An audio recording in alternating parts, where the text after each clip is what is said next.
So I'm going to provide you a first impressions of using this RX 6800 as a casual gamer. I'm not a benchmark guy. I don't know all the technical details. However, I swapped from a NVIDIA card to an AMD card. Pretty much this is what you would need to know if you're swapping from NVIDIA to AMD, and pretty much you would know what to expect. Here's the unboxing. As you can see, nice packaging. It's a big boy. It's nicely packaged. It's a heavy one. So you do get the card, you get a foam cover, nice wrapping, and that's pretty much it. There's no cords. There is a pamphlet that has instructions on a QR code that you had to scan, but it comes packaged really nicely. And as you can see right here, it is a big one. It's really huge. It's not a light card, so keep that in mind. GPU support bracket is pretty much mandatory. And let's hear those nice sticker sounds.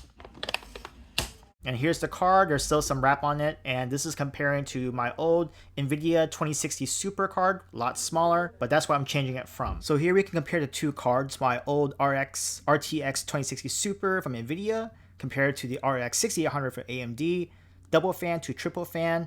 It's definitely a beefier card. As I mentioned earlier, GPU support's pretty much mandatory at this point.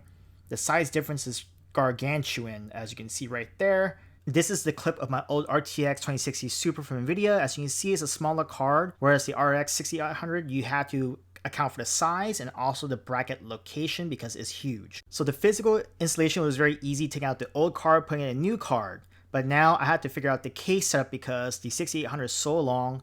I had to remove some brackets inside my PC case. And yet you see on the right hand side, that's the GPU support bracket I use, which is a separate item that you need to consider getting if you're getting a card this big, because it will slop and it will sag, which is not good. So you definitely need to consider that ahead of time. So in the previous clip, as you saw, I had an older PSU. I had issues with the GPU after installing it and running it. This is after all the driver updates and stuff. There was a lot of coil wind in the PSU because it had to accommodate the power of the new card. So I had to get a new PSU. Now all the sound is gone. As you can see in the video, it's a new PSU. Two 8-pin plugs, PCIe plugs, are needed for this card, whereas my old card, the 2060 Super from NVIDIA, had one PCI plug. So you need to accommodate the power wattage and pretty much the plugs that you need for this card. That's something I didn't really know until I got the GPU plugged in, that it was not sufficient enough or too old. So let's talk about the overall impressions after a month of using this. The one thing I gotta say is that this card has raw power. It's a substantial upgrade over my old card from NVIDIA 2060 Super in terms of raw performance in gaming.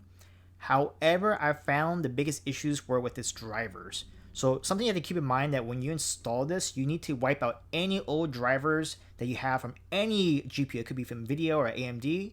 So I use a tool to wipe all that stuff off for NVIDIA stuff prior to installing the AMD drivers. And installing that and cleaning the drivers is pretty straightforward. The hardest part was setting up its software with AMD Adrenalin, their own software they use to configure the card.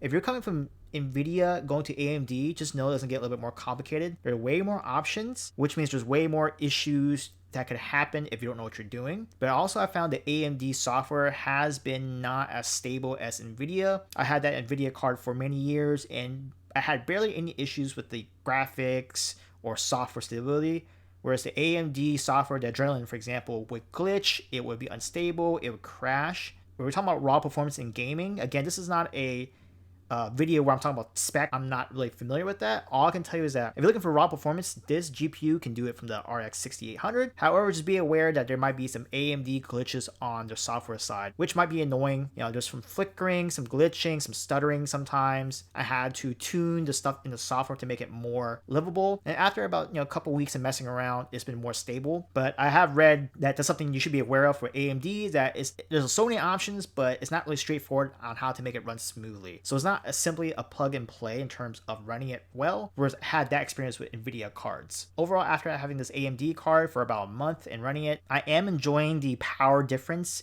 from NVIDIA to AMD and the value proposition if you're comparing this to another card that's on the same level, like a 4060 or 4070. It's a good value. Just be aware that you may have to tinker with the settings a lot to get it to run well, but I'm really happy with the purchase. It's just not that straightforward.